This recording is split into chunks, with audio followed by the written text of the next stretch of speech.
नमस्कार, पद्मेश 24/7 में आपका स्वागत है। मैं हूं अर्चना मिश्रा। आगे बढ़ने से पहले सबसे पहले एक नजर आज की हेडलाइंस पर।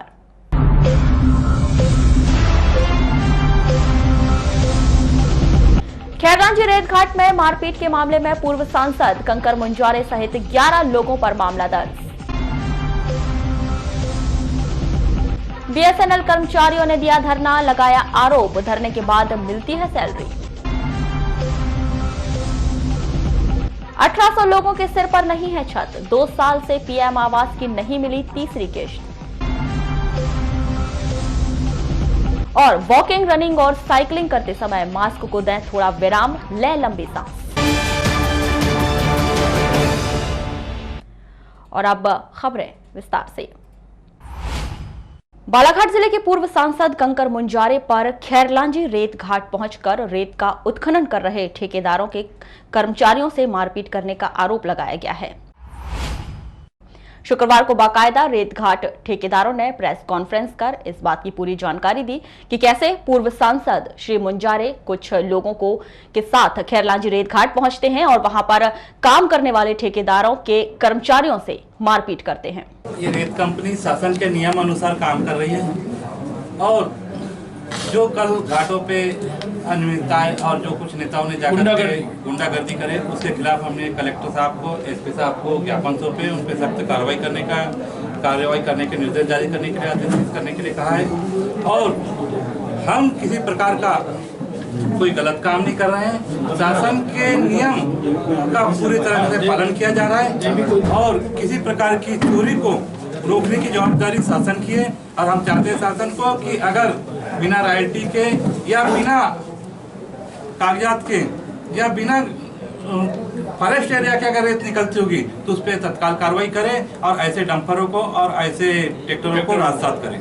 कल कंकर मुंजारे जी आए, उन्होंने वहाँ पर बातचीत करने के दौरान मैं वहाँ पर समझाने गया, भैया पोखलैंड मशीन, बोले पोखलैंड मशीन क्यों उतारे नदी में? तो पोखलैंड मशीन से वहाँ पर नदी में रेम बनाई जा रही थी और बाकायदा उसकी कंपनी ने रेम की परमिशन, अनुमति लेकर रखा हुआ था। मैंने बोला इसकी अनुमति है, परमिशन है, लेकिन उन्होंने मारपीट करके पोखलैंड के ऑपरेटर को डंपर बुलाया, डंपर से आधा डंपर उनने वहाँ पर रेत भरवाया उसमें डंपर में और उसका बाकायदा वीडियो बनवाया। और उसके बाद जब उनको मना करे, रोका गया, तो उन्होंने मारपीट चालू कर दी। एक हमारे बीच का भाई है तो पटले, वो जब वहाँ पर गया कि हम पोखलैंड हम नहीं डालेंगे, डंपर नहीं डालेंगे, तो इन्होंने उसके साथ मारपीट कर दी। अब जब मैं छुड़ाने गया कि आप मारपीट मत करो, मैं यहाँ पर जिला पंचायत सदस्य राम कुमार नकपुरे ने आरोप लगाया है कि बारिश की वजह से मनरेगा के काम बंद हो रहे हैं।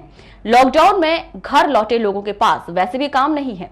रेत घाट में लोगों को रोजगार मिल रहा है। यहाँ पर जिले के बड़े जनप्रतिनिधि के इस तरह की हरकत निंदनीय है।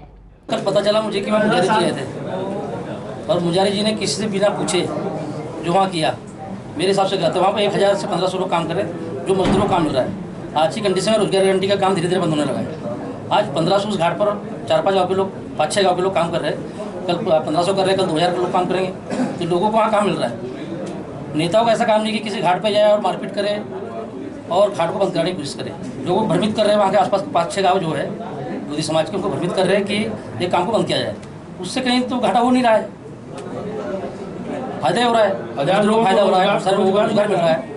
तो मैं चाहता हूँ कि घाट चालू रहना चाहिए। अगर घाट परमिशन युक्त नहीं है या उसका परमिशन नहीं है, ऐसे घाट को तो हम सरकार प्रशासन दोनों करेगी, और जब उसको परमिशन मिला है तो घाट चालू रहना चाहिए और ऐसे नेताओं का तो विरोध होना चाहिए पूरे जिले में। ठेकेदार संजय कछवाहा ने पूरे घटनाक्रम को सिलसिलेवार बताया कि कैसे पूर्व सांसद कंकर मुंजारे अपने बहुत सारे युवा साथियों के साथ रेत घाट पहुंचे और अचानक रेत घाट में काम कर रहे कर्मचारियों के साथ मारपीट की।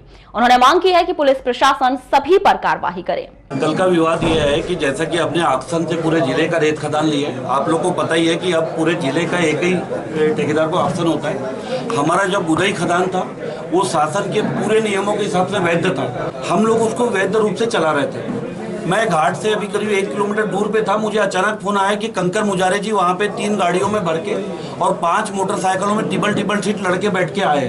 मैंने अपने आदमियों से बोला कि उनको जो देखना है देखने दीजिए, वो देख के चले जाएंगे, अपने को कुछ नहीं बोलना है। अचानक मुझे थोड़ी देर में फोन आया कि जो गाड़ियों से पूरे नकाबपोश लड़के थे उनके साथ, उसमें बाकायदा वीडियो भी बने, पुलिस उनको ट्रेस कर रही है। अचानक उन लड़कों ने फोन आया मुझे कि हमारे मशीन ऑपरेटर को मारना चालू किया और उसको मार के मशीन में बिठाला और एक डंपर वहाँ खड़ा करा के बोला कि इसको भर, हमको वीडियो बनाना है।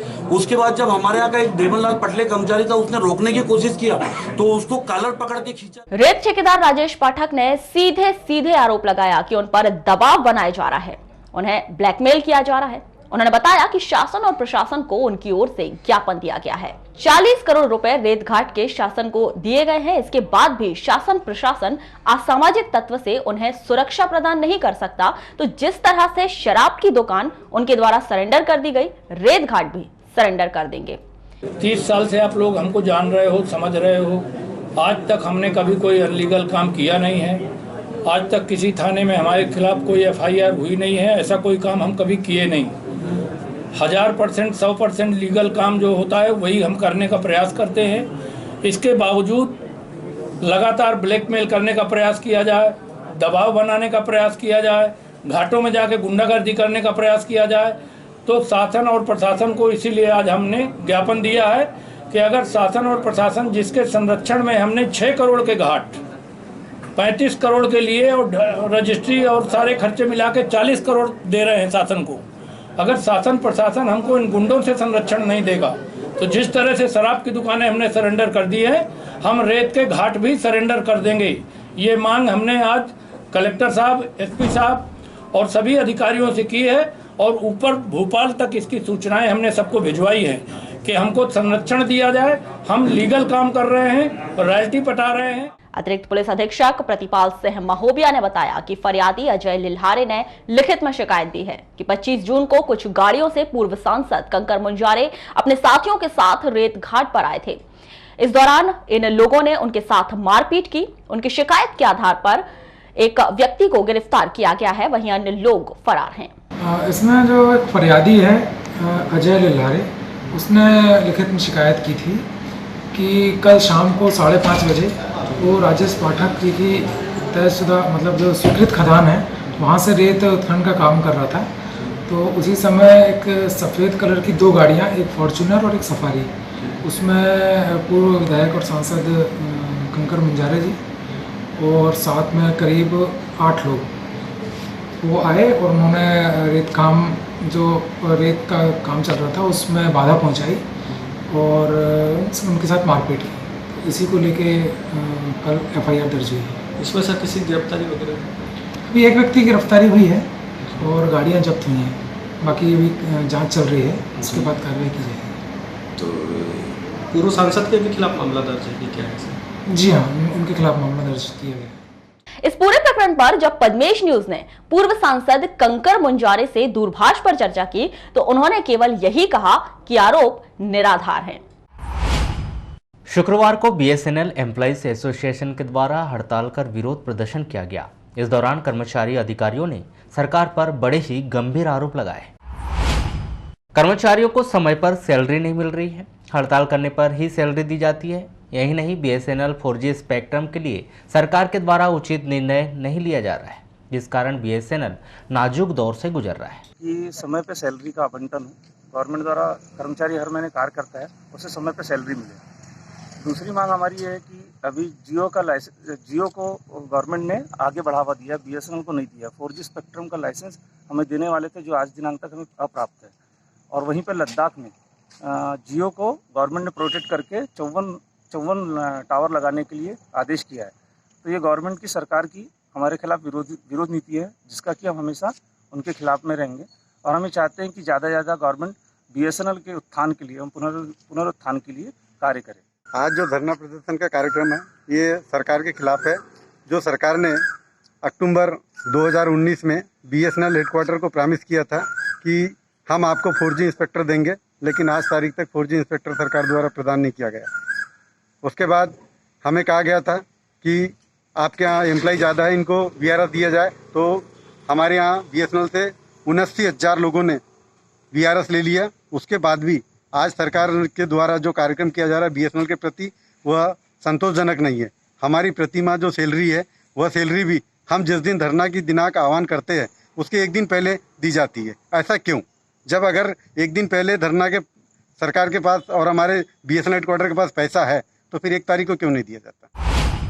जिले के हट्टा थाना के अंतर्गत करियादंड भूतहा टोला निवासी दिनेश पाचे की इलाज के दौरान मौत हो गई। परिजनों ने बताया कि 10 जून को दिनेश पाचे और राजकुमार पाचे दोनों भाई विवाह कार्यक्रम में शामिल होने के लिए घोंगा टोला जा रहे थे। इस दौरान भालवा गांव के पास एक पिकअप चालक ने इनको ठोकर मार दी। घटना में दोनों भाई गंभीर रूप से घायल हो गए। इलाज के दौरान दिनेश पाचे की मौत हो गई। अच्छा, कैसे क्या हो गया था? एक्सीडेंट। कहाँ पर? भालवा में। कैसे? ये बाइक से थे और वो पिकअप वाले ने मारा उनको। कब हुआ था एक्सीडेंट? ये 10 तारीख को। 10 तारीख को। हाँ। कितने बजे की बात है? 11:30 के बीच की बात। दिन में? दिन में। फिर कहाँ भर्ती करवाए थे उनको पहले यही लाए थे बुरी हॉस्पिटल, यहाँ से छुट्टी करा के समाधान में लेके गए। कितने लोग बैठे थे? लोग दो ही थे, दोनों भाई बस। कौन कौन? मंझला और बड़ा। तो एक्सपायर कौन हुआ था? मंझला वाला। ये भूता टोला का रहने वाला है। इनका एक्सीडेंट हुआ 10 तारीख को भालवा के पास में। दोनों भाई का एक्सीडेंट हुआ तो यहाँ सरकारी अस्पताल में एडमिट हुए। वहाँ से फिर यहाँ इलाज सही नहीं हो रहा था तो फिर समाधान हॉस्पिटल ले गए। समाधान हॉस्पिटल से 23 तारीख को छुट्टी हुई, घर गए थे तो कल शाम को 7 बजे मौत हो गया। कहाँ जा रहे थे ये लोग? और ये शादी में जा रहे थे अपने मामा के यहाँ भालवा घोंगा टोला। तो क्या कार्रवाई की जा रही है? बस मरकाम हुआ रात में। इन दिनों जिला पंचायत मोटरसाइकिल चोरों के लिए चोरी का अड्डा बन गया है। 2 दिन के भीतर 2 मोटरसाइकिल चोरी की घटना हो चुकी है। इस पूरे मामले की शिकायत कोतवाली में की गई। पुलिस ने मामला दर्ज कर जांच शुरू कर दी है। इस दौरान जानकारी मिल रही है कि 25-26 जून को लगातार 2 दिन तक जिला पंचायत परिसर से मोटरसाइकिल चोरी की घटना हुई है। वहीं जिला पंचायत के कर्मचारी संतोष दीक्षित के द्वारा बताया गया कि उनकी मोटरसाइकिल जिला पंचायत के पार्किंग स्थल से अज्ञात व्यक्ति द्वारा चोरी कर ली गई है, जिसकी शिकायत उनके द्वारा कोतवाली थाने में की गई है। मैं 2 बजे और 2:15 बजे के बीच में आकर देखा तो मेरी गाड़ी वहाँ से उठ चुकी थी, निकल गई थी। ये पहले ही घटना है क्या और भी कुछ घटनाएं हो चुकी? पहले भी मेरी 2 साइकिल चोरी चली गई थी। एक यहाँ से गई थी, एक पंजाब नेशनल बैंक से। वहाँ गया था रिपोर्ट लिखाने। अच्छा। तो वहाँ पे फुटेज में दिख रहा है। हाँ, लेकिन उसके चेहरे पे कपड़ा बांधा हुआ है तो पहचान नहीं आता। आरोपी की तस्वीर सीसीटीवी कैमरे में कैद हो चुकी है। कोतवाली टीआई विजय सिंह परस्ते ने बताया कि फरियादी द्वारा शिकायत की गई थी, जिस पर छानबीन के दौरान हनुमान चौक में लावारिस अवस्था में एक मोटरसाइकिल बरामद की गई है और वहीं आरोपी अभी गिरफ्त से बाहर है। वहीं दूसरे मोटरसाइकिल के विषय में खोजबीन की जा रही है।